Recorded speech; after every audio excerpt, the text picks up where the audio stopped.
versículo 25 al versículo 50. Les invito a ponerse de pie, aunque lo voy a leer yo. Nada más les invito a seguirme con su vista. También está en la pantalla el texto. Dice Lucas capítulo 23, versículos 25 al 50. Y les soltó a aquel que había sido echado en la cárcel por sedición y homicidio, a quien habían pedido, y entregó a Jesús a la voluntad de ellos.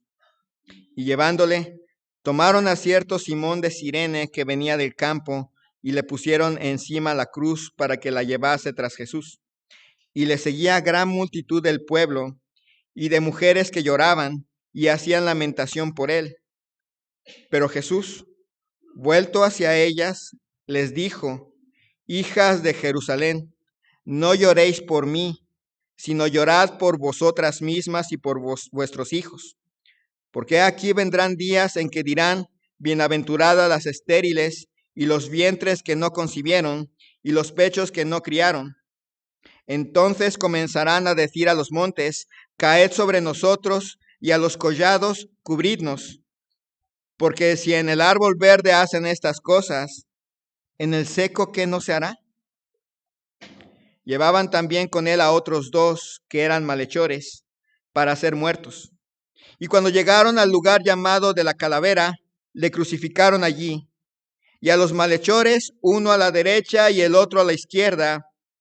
Y Jesús decía: Padre, perdónalos, porque no saben lo que hacen.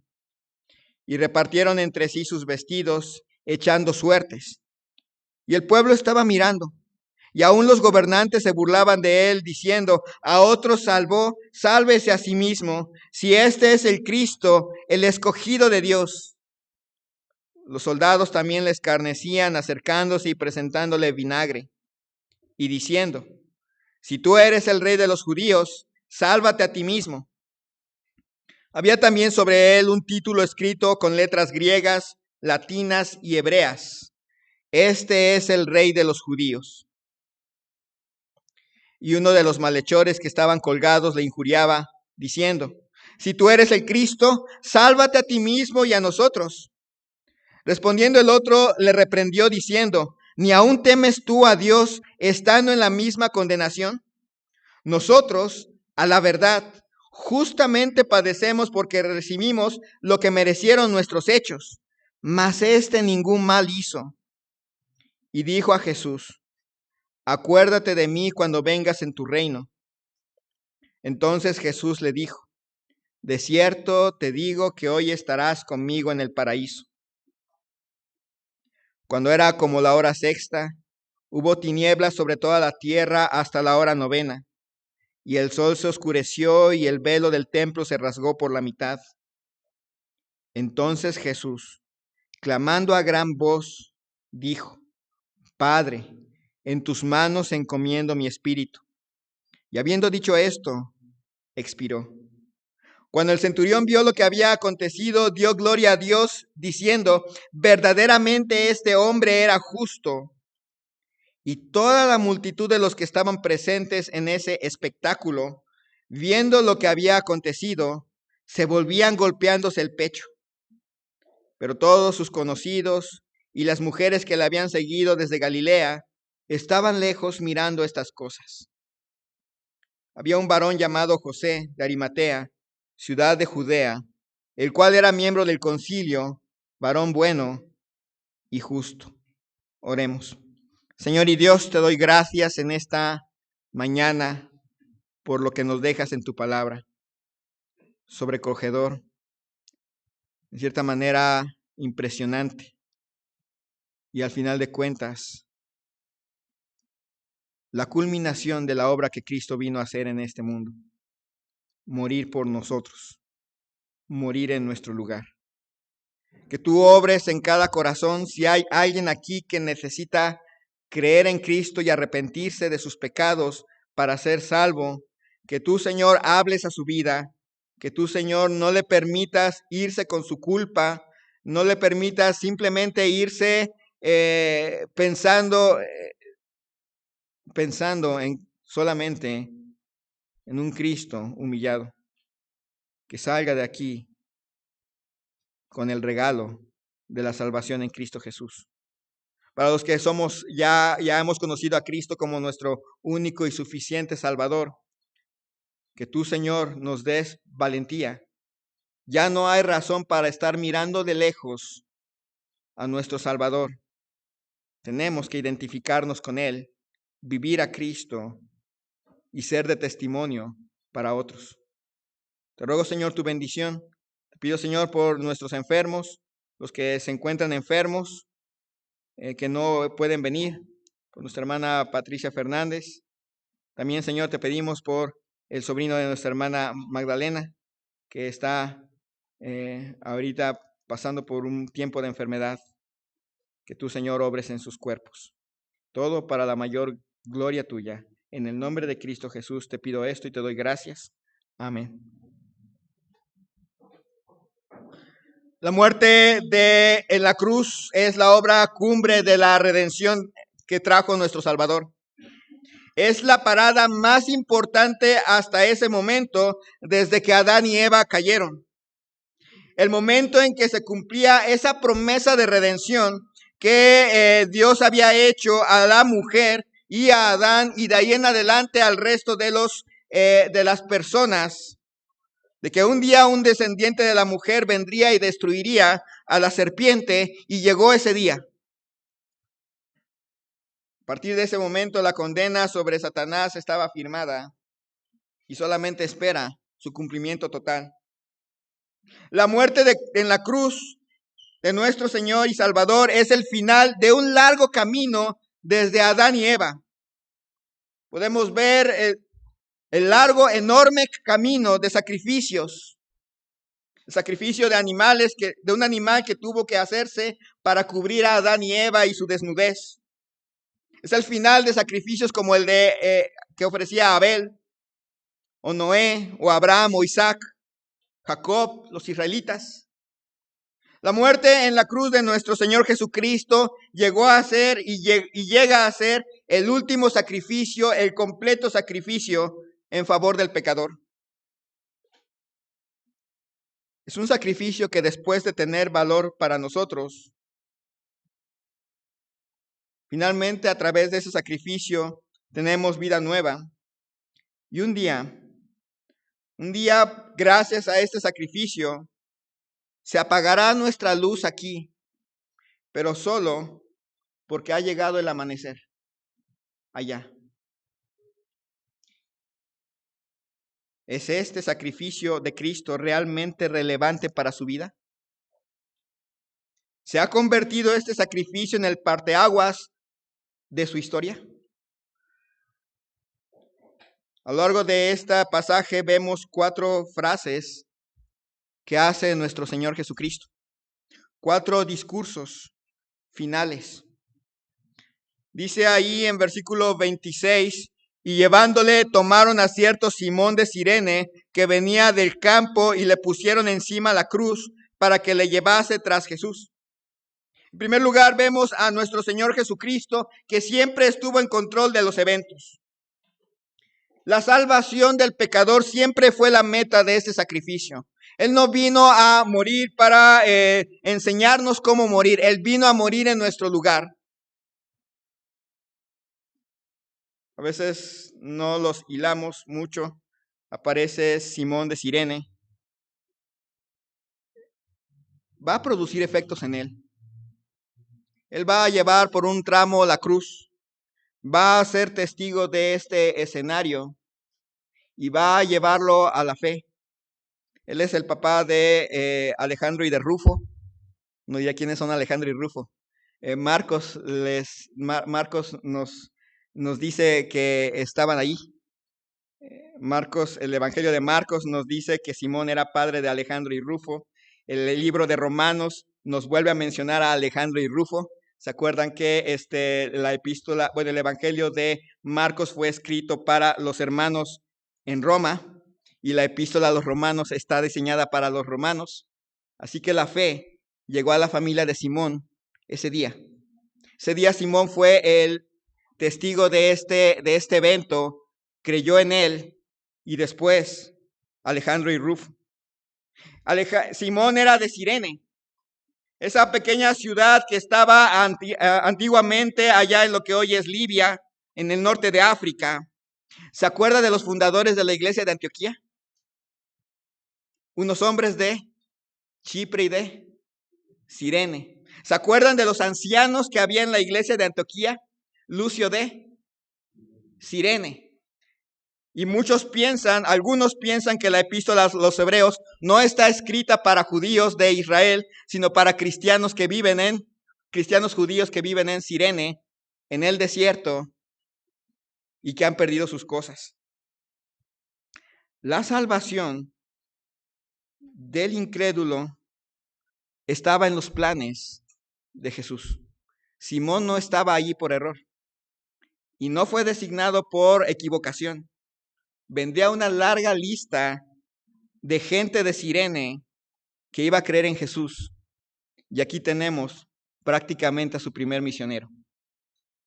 Dice el versículo 27, y le seguía gran multitud del pueblo y de mujeres que lloraban y hacían lamentación por él.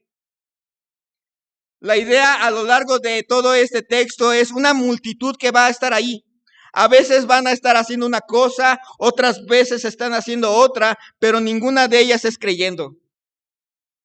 La misma multitud que alguna vez, una semana antes, habían puesto un montón de palmas y habían gritado, Hosana al Hijo de David, y que después, 4 días después, estaban gritando, crucifícale. Ahora iban camino, siguiendo a Jesús. Dice ahí que había un grupo de mujeres que lloraban y hacían lamentación por él. Esta gente que estaba allí, por un lado estaba allí por curiosidad. Y las mujeres que estaban allí no piensen que estaban, el Señor Salvador, lo estamos... No. Estaban ahí por lástima. Los textos que siguen adelante nos muestran que no estaban llorando porque tenían dolor por su pecado, estaban llorando porque les daba lástima.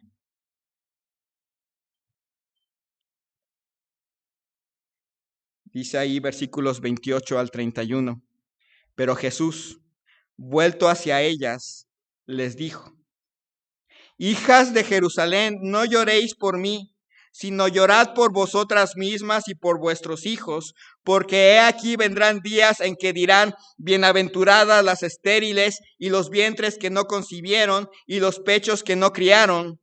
Entonces comenzarán a decir a los montes, caed sobre nosotros, y a los collados cubridnos, porque si en el árbol verde hacen estas cosas, en lo seco, ¿qué no se hará?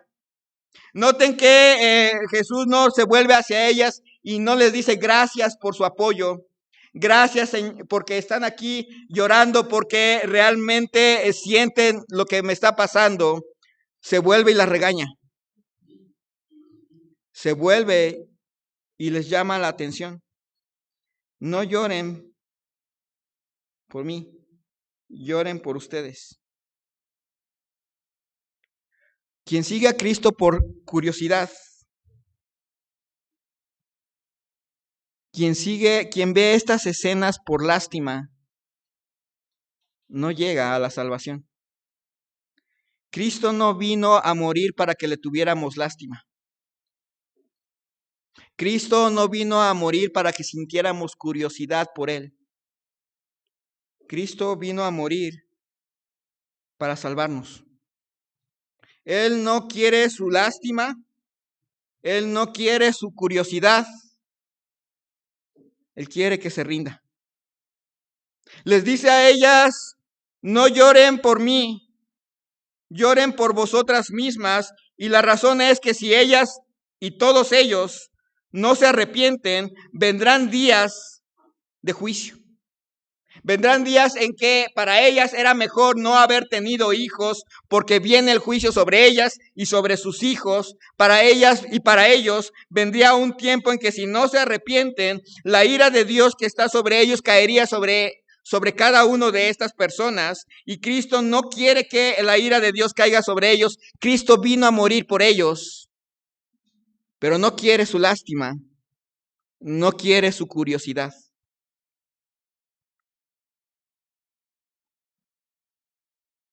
No estamos aquí leyendo este pasaje por curiosidad, a ver qué le sacamos.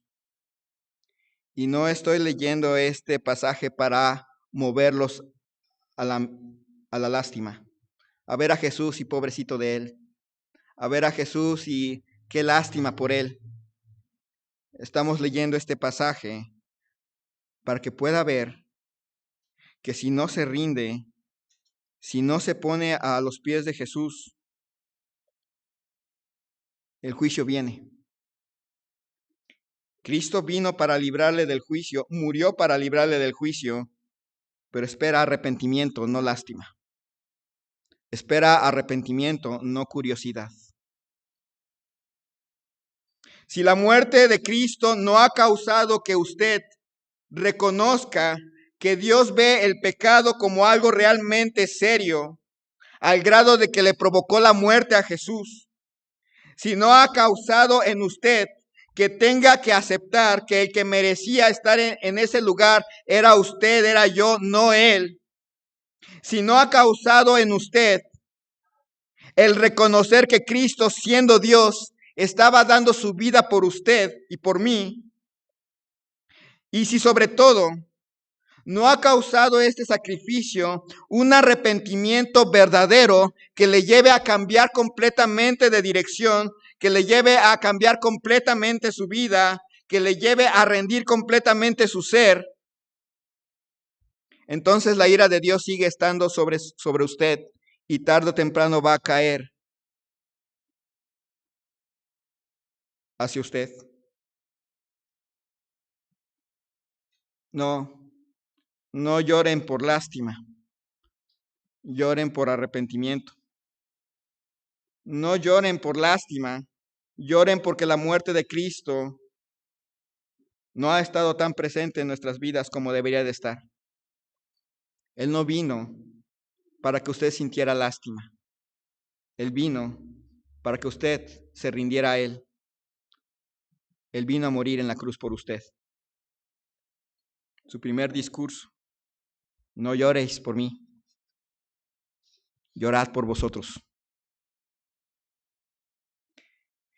Luego dice versículo 32, la siguiente parte del discurso: llevaban también con él a otros dos que eran malhechores para ser muertos.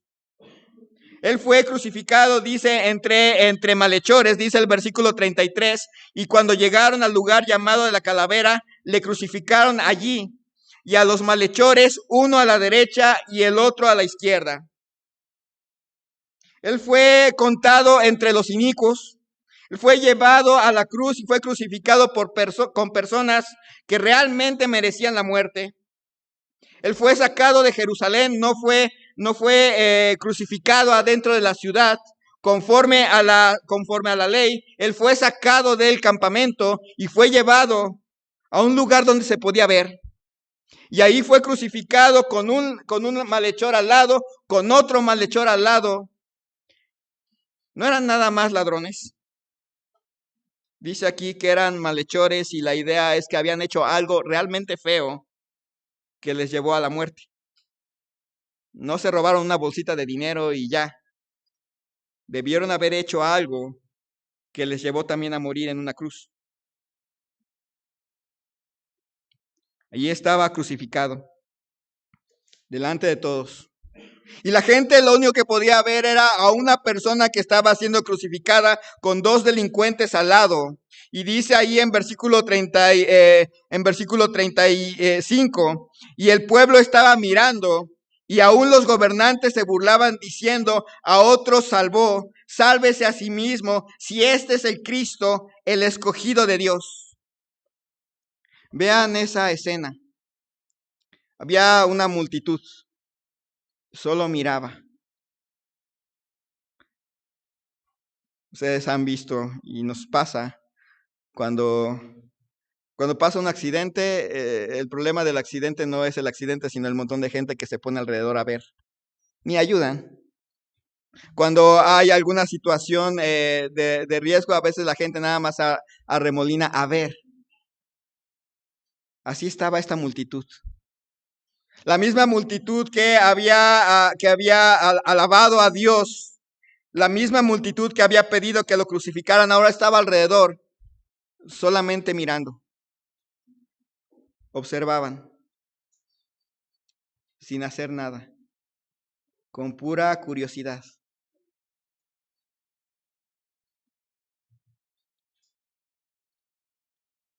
Aún los gobernantes se burlaban de él, diciendo: a otro salvó, sálvese a sí mismo. Si este es el Mesías, el escogido de Dios. Recuerden que las frases que se usan aquí estaban originalmente en griego, y Cristo significa Mesías, y en español el escogido. Y ahí lo están viendo. Y empiezan a burlarse. Si realmente es el Mesías, como dice, pues que se salve. Queremos ver un milagro, queremos ver que haga algo que nos demuestre que es el Mesías. Ya había hecho un montón de cosas. Ya había hecho muchos milagros, había hecho grandes maravillas, inclusive el más grande de todos, hacer que personas que habían muerto resucitaran. Ya lo había hecho, no hay más milagro que ese. Y todavía se ponen ahí. Si este es el Mesías, a ver que se baje de la cruz, que se salve a sí mismo. Él es el escogido de Dios. Pues queremos ver que Dios baje y lo salve. Queremos ver que baje Dios y lo desclave de la cruz y lo ponga ahí junto a nosotros. A ver, queremos ver si realmente es lo que es.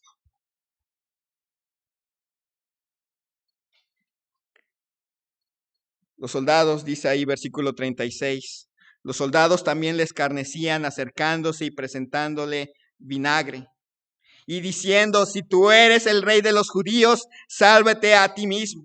Ellos no tenían la idea de el Mesías, ellos tenían la idea de un rey porque venían de parte del emperador romano, y todavía le torturan, le acercan vinagre. ¿Alguna vez ha tenido la boca seca? Especialmente cuando ha estado trabajando arduamente y se le seca la boca y se le parten los labios porque no ha podido tomar agua. ¿Ha intentado chuparse un limón con la boca seca, con los labios partidos? Duele, ¿verdad? Imagínense lo que le hicieron a él. Le acercaron vinagre a su boca. Se burlaban de él. Le decían: si eres el rey, sálvate, ordena que toda la gente que está aquí te siga. A ver, quiero ver.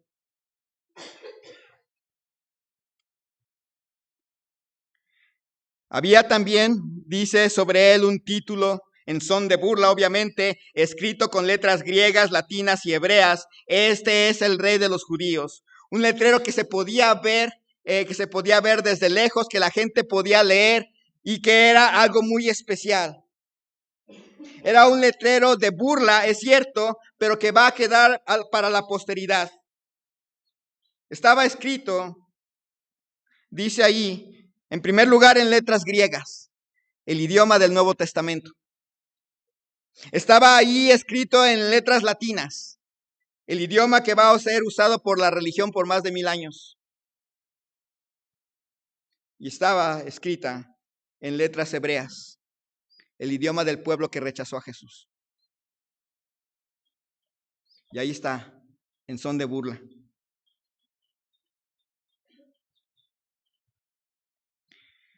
A todo esto, Jesús habla. En medio de toda esta burla, en medio de esta indiferencia de mucha gente, la burla de otros, el daño físico que estaba recibiendo de aquellos y un letrero que quedaba para la posteridad, dice Jesús en versículo 34. Y Jesús decía: Padre, perdónalos, porque no saben lo que hacen. Unas palabras que van a resonar para ellos, unas palabras que van a resonar para cada uno de nosotros.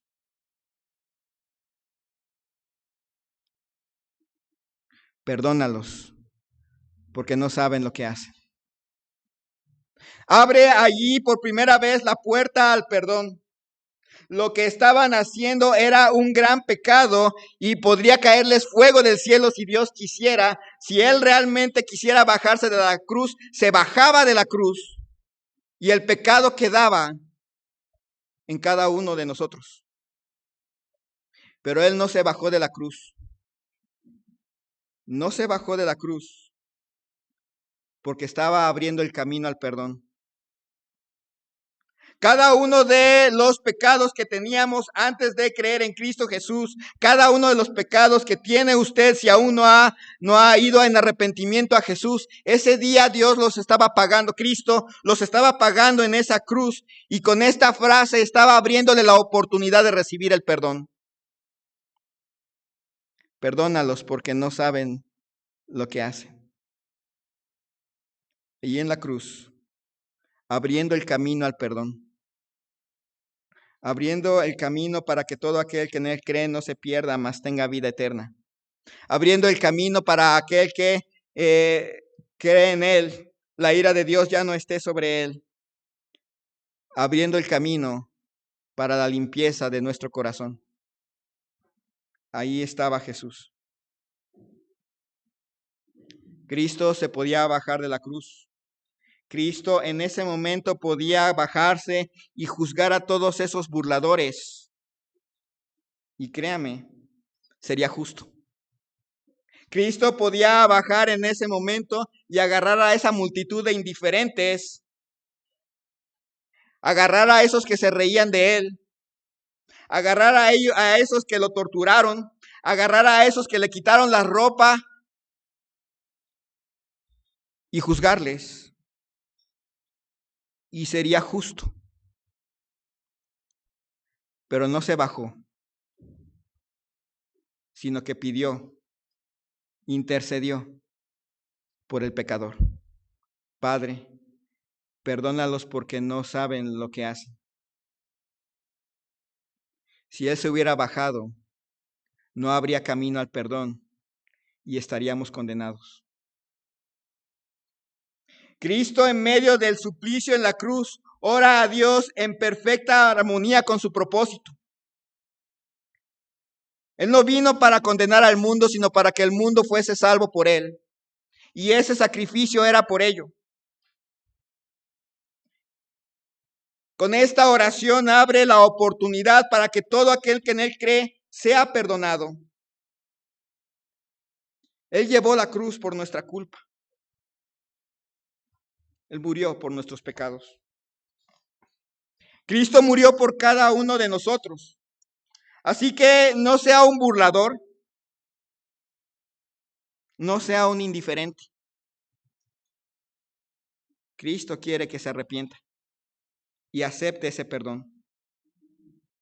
Creyente, que ha creído en Cristo como su único y suficiente Salvador, no se quede inmóvil. No viva una vida que se burle de su Señor. Él se entregó totalmente por usted. ¿Por qué no le rinde su todo? Y deja de jugar.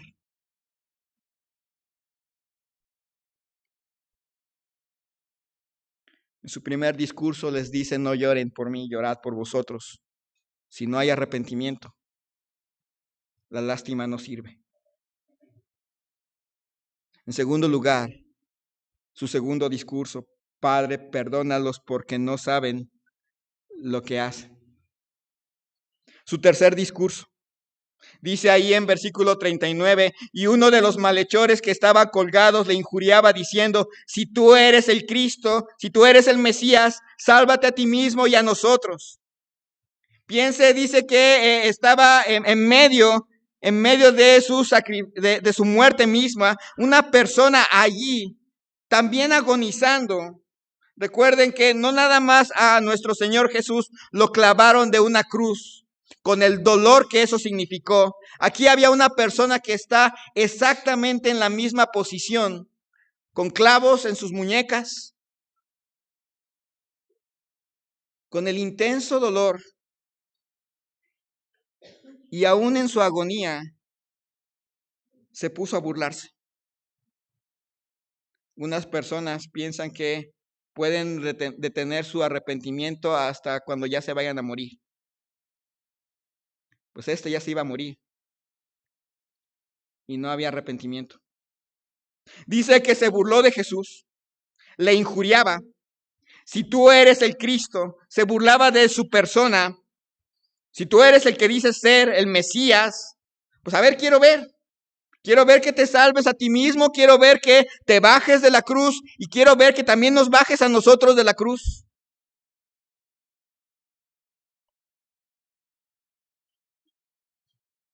No reconocía su culpa. Ya a punto de morir, ya a punto de partir de este mundo, con su poco aliento que probablemente le quedaba, se le ocurre burlarse de Jesús. Y en medio de toda esta escena, viene una escena de esperanza. Dice versículo 40 y 41, respondiendo el otro, le reprendió diciendo, ¿ni aún temes tú a Dios, estando en la misma condenación? Nosotros, a la verdad, justamente padecemos porque recibimos lo que merecieron nuestros pecados, nuestros hechos, mas este ningún mal hizo. Comienza diciendo en medio de los suplicios, le dice, ¿no temes a Dios? ¿Se acuerdan, hermanos, que hemos visto que el Evangelio empieza con quién? Con Dios. Le empieza a predicar. Tenemos un Dios que te está mirando aquí, un Dios que te está escuchando, un Dios que justamente ha dejado lo que teníamos que hacer y lo hemos desobedecido. ¿Ni aún le temes? Dice, estando en la misma condenación, no está diciendo que Jesús está condenado, sino le está diciendo, aún en medio de que estás sufriendo la condenación que merecen tus pecados, ¿no le temes a Dios? Nosotros, a la verdad, justamente padecemos porque recibimos lo que merecieron nuestros hechos. Tenemos un Dios santo.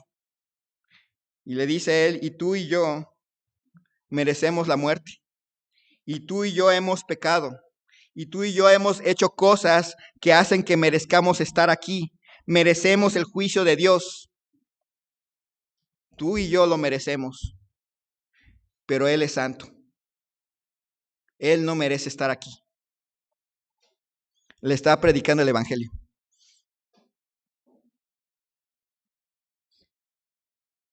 Dios, nosotros pecadores, Él está muriendo injustamente por nuestra culpa. Pero no se quedó allí. Si ahí se hubiera quedado, no hubiera habido lo que vino después. Y dijo a Jesús, acuérdate de mí cuando vengas en tu reino. Confesó que Jesús es el Señor. Reconoció que Jesús es el Mesías. Lo reconoció como el Mesías y el Señor no dijo, no hizo eso de yo necesito ver para creer. Yo creo que tú eres el Mesías. Yo merezco estar aquí. Yo merezco todo el juicio, pero te reconozco a ti como mi Salvador. Y es ahí donde viene el siguiente discurso. Entonces Jesús le dijo, de cierto te digo que hoy estarás conmigo en el paraíso. Este malhechor va a morir ahí. Para él no hay resurrección en ese momento. Él va a ir a la tumba después. Su cuerpo va a ser descolgado y probablemente por la posición que él lleva, lo van a tirar a la basura. Pero le dice Jesús, de cierto te digo que hoy estarás conmigo en el paraíso.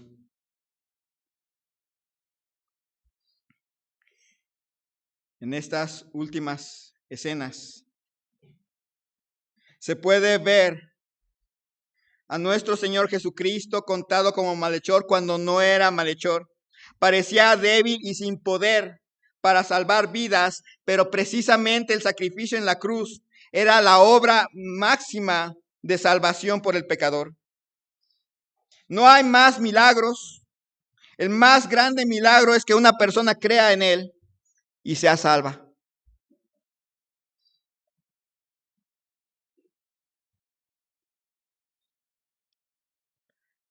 Este hombre reconoció que tenía un Dios que lo miraba. Reconoció que él era pecador y merecía la muerte. Pero reconoció que él, Jesús, estaba muriendo por él. Y lo confesó con su boca. No nada más sintió lástima como las mujeres que iban llorando. No nada más sintió curiosidad como la multitud que permaneció silenciosa. Este hombre llegó a la posición que Dios quiere de todos nosotros. Reconocer que hay un Dios. Reconocer que nosotros somos pecadores. Y que Él, Jesús, el Hijo de Dios, fue a la cruz por nosotros. Pero dar el paso, confesar que Jesús es el Señor. Este hombre no necesitó hacer más. Jesús le dijo, de cierto te digo que hoy estarás conmigo en el paraíso. Por lo que hizo él no merecía estar en el paraíso. Por lo que ese malhechor había hecho, de hecho había hecho cosas que lo convertían en un verdadero malhechor. Y no hizo más. Porque ahí murió. Pero cuando su luz se apagó porque llegaba el amanecer para él, por gracia.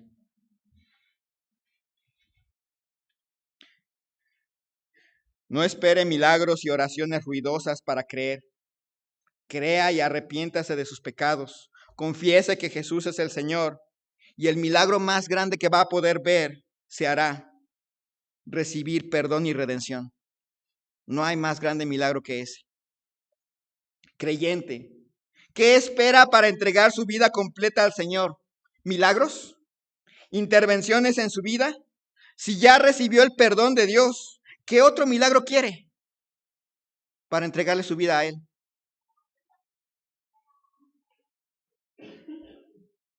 No lloren por mí. Perdónalos porque no saben lo que hacen. De cierto te digo que hoy estarás conmigo en el paraíso. El último discurso. Dice ahí en versículo 44 y 45. Cuando era como la hora sexta, hubo tinieblas sobre toda la tierra hasta la hora novena, y el sol se oscureció, y el velo del templo se rasgó por la mitad. Vean ese escenario. ¿Se acuerdan los que éramos jóvenes o adultos en 1991? Los chiquitos no van a tener en memoria, pero ¿se acuerdan del eclipse? Del eclipse total de sol.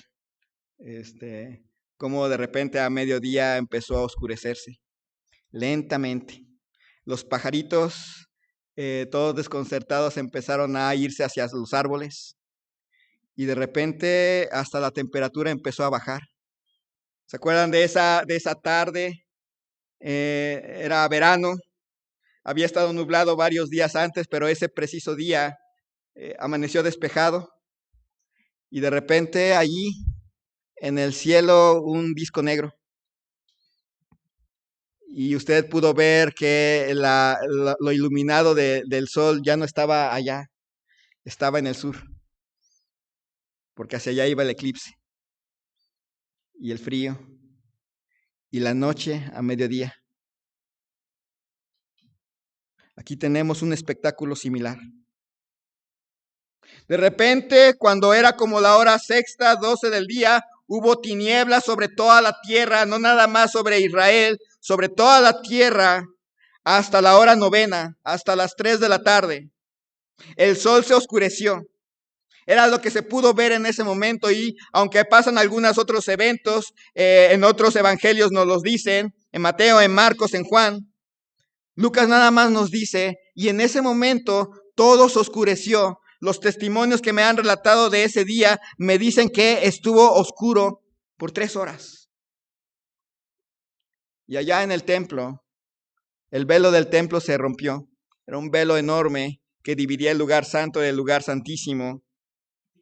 Y los únicos que lo podían ver era el sumo sacerdote y los sacerdotes. Y dieron testimonio que de arriba, no de abajo, sino de arriba a abajo, se rasgó, abriendo el camino al lugar santísimo.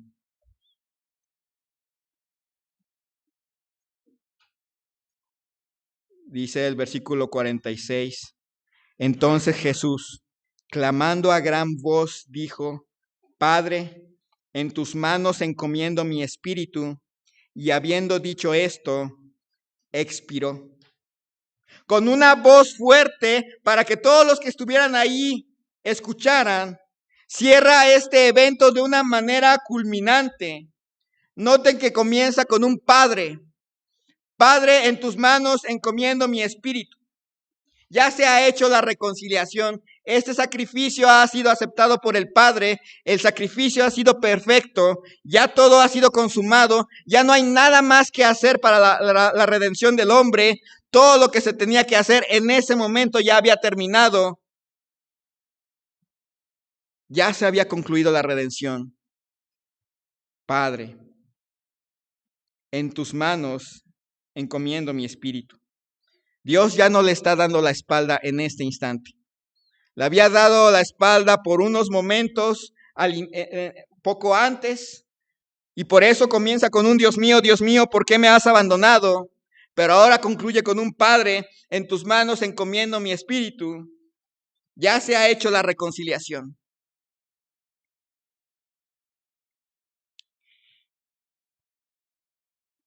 En tus manos encomiendo mi espíritu. Y habiendo dicho esto, expiró. Es algo diferente a lo que a usted y a mí nos va a pasar un día si Cristo no viene. Cuando nosotros morimos, no podemos retener el espíritu. De hecho, ni siquiera decidimos cuándo morir. Me acordé porque alguna persona puede pensar, y los que se suicidan. Me acuerdo de la señorita que se aventó del puente del dragón para suicidarse y cayó en el techo de una ruta. Dios dijo que no. No, nadie entrega su espíritu. Nadie expira cuando quiere. Cada uno de nosotros entregará su espíritu y expirará cuando Dios quiere. No antes, no después. Pero Cristo es diferente. Él voluntariamente, a la hora adecuada, en el momento adecuado y de la forma adecuada, soltó su espíritu y expiró. ¿No lo mataron? Él dio su vida. Es diferente. Él dio su vida por nosotros.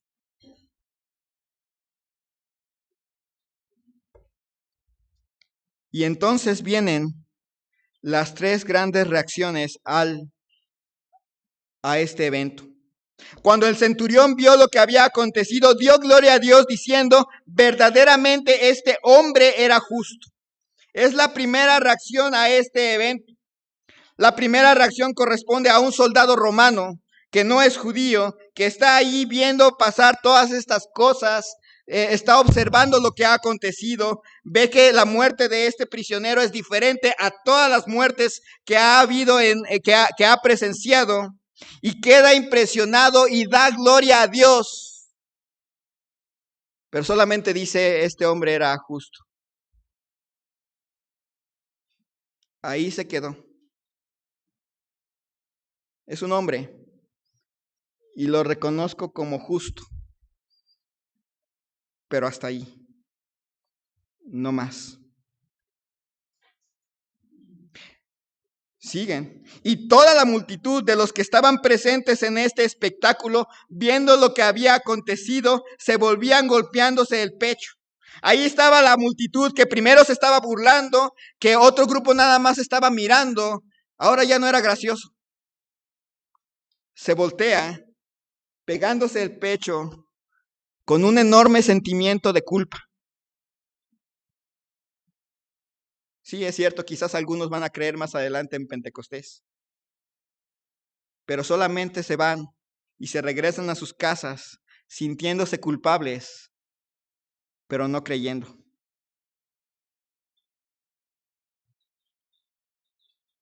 Hay otro grupo. Pero todos sus conocidos, el resto de los discípulos que lograron llegar ahí, las mujeres que la habían seguido desde Galilea, estaban lejos mirando estas cosas, allá de lejos, observando la reacción de sus conocidos y de las mujeres, mirando las cosas, derrotados, tristes. Ahí están sus esperanzas del Mesías, probablemente con lágrimas y nada más. Usted puede ser como el soldado romano, que da gloria a Dios, que reconoce que Jesús es una gran persona, un hombre justo, como Gandhi, como a otro líder, pero eso no es suficiente. Si no se arrepiente, la salvación no ha llegado a usted. Usted puede ser como la multitud, sentirse culpable, sentir esa carga de culpa por las cosas que ha hecho, por lo que ha tenido que vivir y sentirse culpable.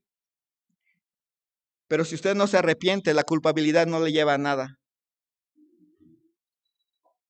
Tratando de disimular la culpabilidad haciendo cosas. No, la culpabilidad no salva a nadie. Es el arrepentimiento. Usted puede ser como el creyente, como estos discípulos.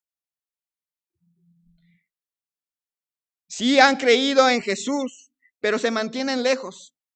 Se entiende de ellos. Ellos se mantenían lejos porque todavía no tenían la otro lado de la moneda,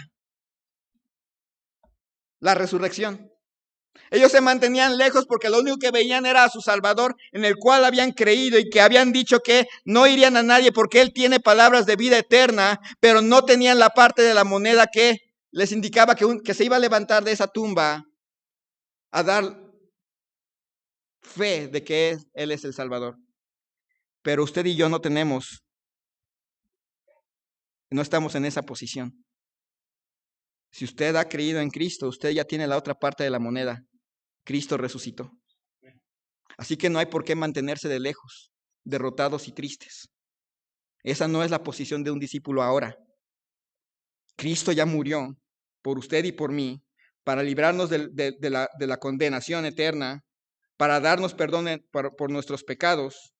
No hay razón para mantenerse lejos y ser cristianos de bajo perfil y ser cristianos que nadie sabe que somos cristianos más que Dios y nosotros.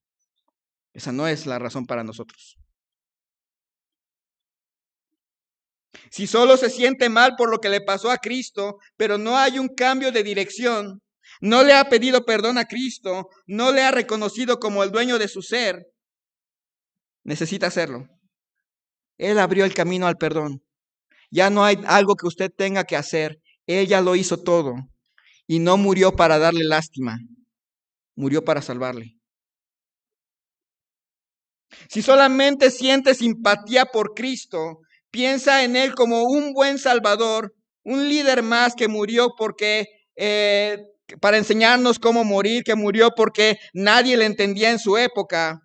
No, Él no vino a morir por eso. Él vino a morir para que usted pudiera tener perdón de pecados y darle vida eterna y un cambio verdadero, no cambios a medias. Realmente ha creído en Cristo, pero permanece lejos. Le falta creer en el Cristo resucitado. La causa por la cual somos valientes, la causa por la cual vemos victoria. Vamos a orar. Señor y Dios, te doy gracias en este mediodía por dejarnos este maravilloso texto de tu obra en la cruz. Es un maravilloso texto que puede ser leído con curiosidad, que puede ser leído con lástima, que puede ser leído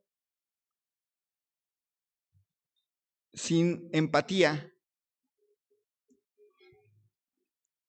o puede ser leído y afectado en nuestras vidas.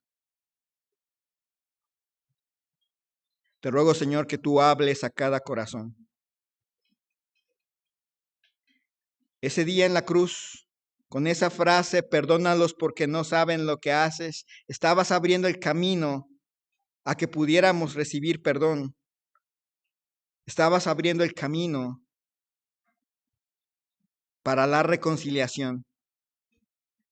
Pero ni la curiosidad, mucho menos la indiferencia, ni la burla, ni la lástima, ni la culpa llevan a esa reconciliación.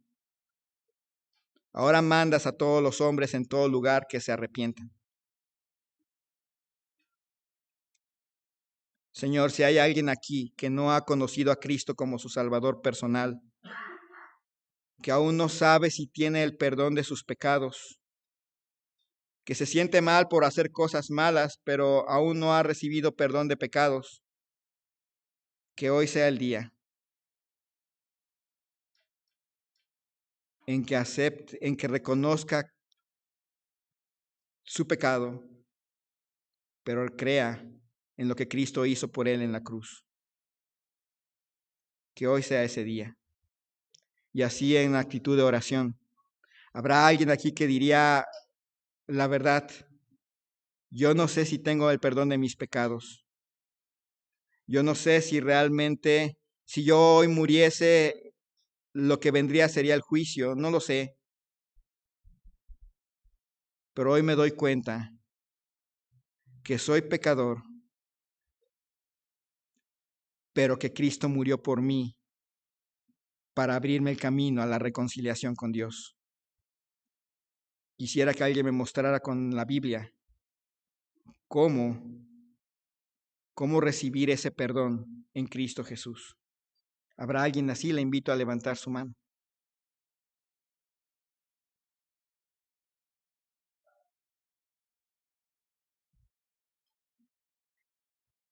Creyente.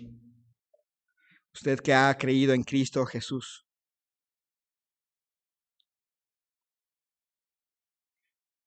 ¿Cómo no darle toda su vida a Él?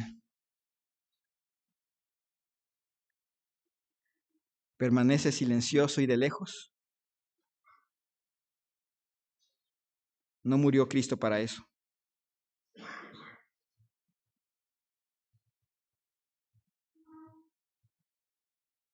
El altar está abierto, ya sea para agradecerle a Cristo por lo que Él hizo por usted, rededicar su vida a Él, pedirle perdón por mantenerse de lejos cuando debía de identificarse claramente con Él, porque Él murió por usted. El altar queda abierto mientras nuestra hermana toca el piano. Simplemente la gratitud nos debería de mover a doblar rodillas y decir, Señor, gracias. Gracias porque me has librado del juicio. Gracias, Señor, porque me has perdonado. Gracias, Señor, porque me has dado la promesa de vida eterna. Gracias, Señor, porque moriste por mí. Gracias. El altar queda abierto.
Qué terrible sería que usted fuera de la multitud que solo miró.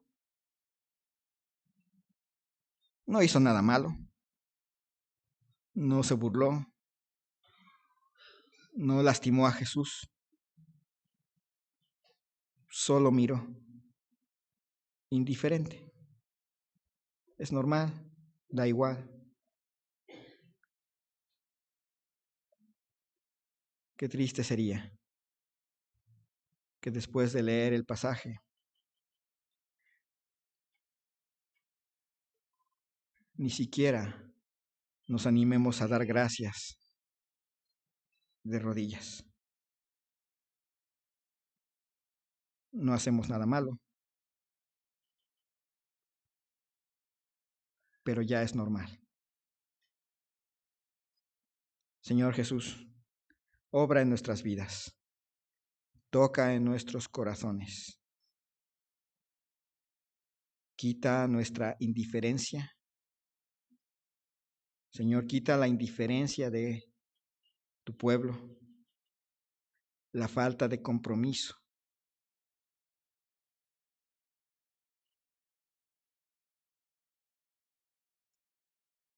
Moriste por nosotros.